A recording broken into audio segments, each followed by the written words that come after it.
नमो नमः मित्राणि, स्वागतम सर्वेषां। आइए मित्रों, किरातार्जुनीयम के प्रथम सर्ग के अध्ययन क्रम में हम आज 9वां श्लोक पढ़ने जा रहे हैं। इससे पूर्व हमने 8 श्लोकों को पढ़ाया है, आप सभी देख लिया करें।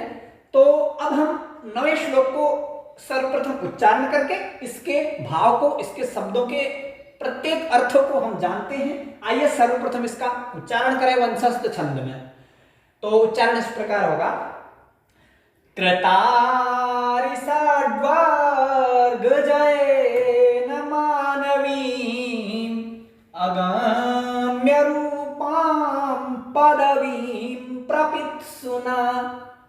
कृतारिषड्वर्गजयेन मानवीम् अगम्य रूपां पदवीं प्रपित्सुना। विभज्यनतं दिवमस्तदन्द्रिणा वितन्यते तेन नयेन पौरुषम्। विभज्यनतं दिवमस्तदन्द्रिणा वितन्यते तेन नयेन पौरुषम्। तो मित्रों, इससे पूर्व जो प्रसंग चल रहा था आप सभी को याद होना चाहिए, याद करा देता हूं। यही है कि जो वनेचर है वह युधिष्ठिर के पास दुर्योधन की स्थितियों को बता रहा है कि दुर्योधन वहां पर किस प्रकार से राज कर रहा है, क्या क्या करने लग गया है, तो उन्हीं को बता रहा है। तो इस श्लोक में बताता है, इसका क्रियापद जो है वितन्यते, बढ़ाया जा रहा है। ठीक है, वितन्यते बढ़ाया जा रहा है, उसको बढ़ा रहा है, विस्तार कर रहा है। किसको कर रहा है विस्तार, किसका विस्तार कर रहा है? पौरुषम। पौरुषम राज्यम पुरुषस्योक्तः, मतलब जो पुरुष के द्वारा किया जाता है, शासित किया जाता है राज्य, तो तम पौरुषम वितन्यते।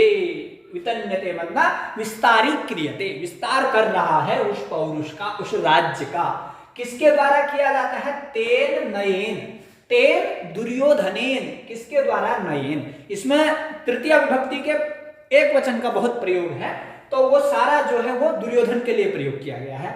जैसे ये है कृतारिषड्वर्ग जयेन और प्रपित्सुना और नक्तं दिवम अस्तंद्रिणा, अस्तंद्रिणा है तृतीया का, और तेन नयेन, इतने को। तेन पौरुषम वितन्यते, उसके द्वारा पौरुष बढ़ाया जा रहा है, शासन को विस्तारित किया जा रहा है। तेन केन, अब बताएंगे कि वो जो तेन है वो कौन है, वो कैसा है, उसके बारे में बताएंगे। कृतारिषड्वर्ग जयेन तेन, वो कैसा है? कृतः अरिणाम षड्वर्गस्य जयः एन तेन कृता षड्वर्ग, कृता अरिषड्वर्ग जयेन।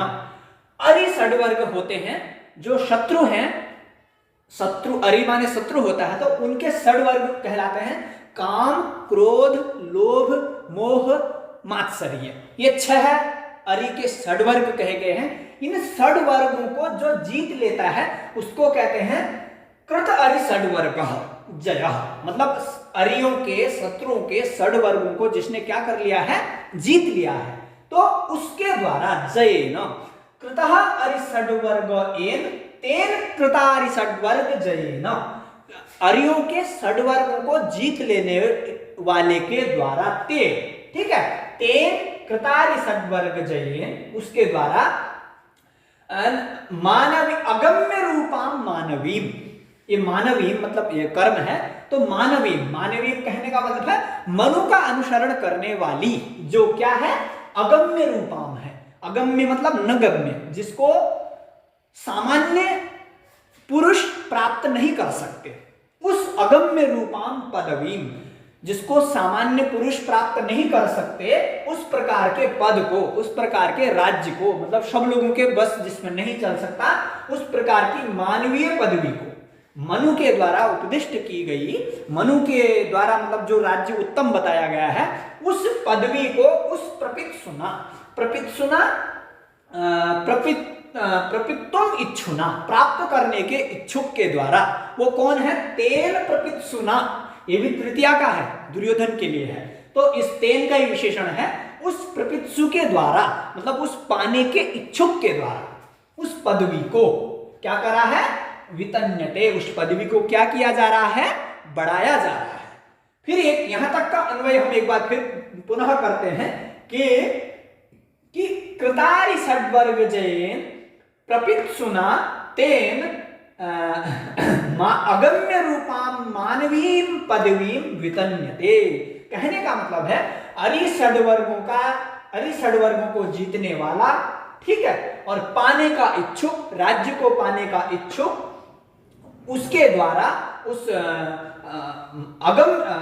मतलब दुर्लभ मानवीय पदवी को, मानवीय पदवी रूपी पौरुष को न्याय के द्वारा क्या करा जा रहा है, वितन्यते, बढ़ाया जा रहा है। ठीक है, और वो कैसा है, उसने और क्या कर लिया है, विभज्य नक्तम दिवम। नक्तम दिवम कहते हैं, नक्तम कहते हैं रात्रि को, दिवम कहते हैं दिन को। तो नक्तम च दिवम च नक्तम दिवम, दिन में भी रात में भी विभाजित करके उसने क्या विभाजन कर दिया है, जो वहां की राज्य की विभिन्न परंपराएं हैं, विभिन्न कार्य जो राज्यसभा में होते हैं, उनको उसने क्या कर दिया है, विभाजित कर दिया है कि दिन में ये काम किया जाएगा, रात में ये काम किया जाएगा, ऐसा उसने विभाग कर दिया है। नक्तम दिवम विभज्य, विभाग करके अतंद्रिणा, तेन अतंद्रिणा, तंद्री उसको कहते हैं जो आलस्य जिसके अंदर नहीं होता है, अतंद्रिणा। तंद्रिणा आलस्य रहितेन, और तंद्रिणा होता है आलस्य युक्तेन, और अतंद्रिणा होता है आलस्य रहितेन, अर्थात जिसके अंदर आलस्य नहीं है, अनलसेन, जो आलस्य से रहित है, तो उसको क्या कहेंगे, अतंद्रिणा। उस अतंद्री के द्वारा तेन कृतारि षड्वर्ग जैन अतंद्रिणा पौरुषम वितन्यते, उसके द्वारा वो पौरुष, वह शासन विस्तारित किया जा रहा है, बढ़ाया जा रहा है। इस प्रकार इसका अन्वय होगा। तो कहने का मतलब यह है, वो पौरुषम क्या है, उसके विशेषण ये हो जाएंगे। वो पौरुष कैसा है, अगम्य रूपाम मानवीम पदवीम पौरुषम, सामान्य मनुष्यों के द्वारा दुष्प्राप्य, सामान्य लोग जिसको प्राप्त नहीं कर सकते, इस प्रकार का मनु के द्वारा किया गया उपदिष्ट पद, जो राज्य है, उस पद को और उस शासन को वह उस न्याय पूर्वक, न्याय से, नीति से, तेन केन दुर्योधनेन वितन्यते, उस दुर्योधन के द्वारा जीता जा रहा है, अर्थात विस्तारित किया जा रहा है। क्या करके, नक्तम दिवम विभज्य, मतलब राज्य की समस्त क्रियाओं को क्या करना है, कहां जाना है, किसको जीतना है, किसको मतलब किसको पराजय करना है, ऐसी क्रियाओं को रात और दिन में विभाग करके उसके द्वारा वहां की पौरुषता को, वहां के शासन को क्या किया जा रहा है, बढ़ाया जा रहा है। तो ऐसी क्रियाओं को मतलब इस प्रकार कर रहा है करके वह वनेचर युधिष्ठिर को बताता है कि वह, एक लाइन में इसका यही अर्थ है कि अरियों के षड्वर्गों को जीत लेने वाला दुर्योधन एक उत्तम पद को, उस उत्तम राज पद को बढ़ा रहा है, बस, अर्थात राज्य वह आनंद से कर रहा है, यह कहने का उसका भाव है। तो अधिक इस श्लोक में कुछ नहीं है, बस यही देख लेना है कि यह श्लोक कौन कह रहा है, किसको कह रहा है। तो वनेचर कह रहा है, युधिष्ठिर को कह रहा है, और दुर्योधन के बारे में कह रहा है। यह भी जानना है कि किसके विषय में कहा गया है, और यह श्लोक है, श्लोक याद कर लेना है, क्योंकि परीक्षाओं में पूछा जाता है। कई बार कोई भी इन चारों में से एक भी लाइन उठा के दे देंगे कि यह लाइन किसके संबंध में, किसके विषय में कही गई है, तो हम सबको क्या करना है, उसको याद रखना है। तो मित्रों, अच्छी प्रकार से आप इसका अध्ययन करें। तो आज के लिए बस इतना ही। अगले श्लोक में आप सभी के सामने उपस्थित होऊंगा। तो आप सभी का धन्यवाद। नमः संस्कृताय।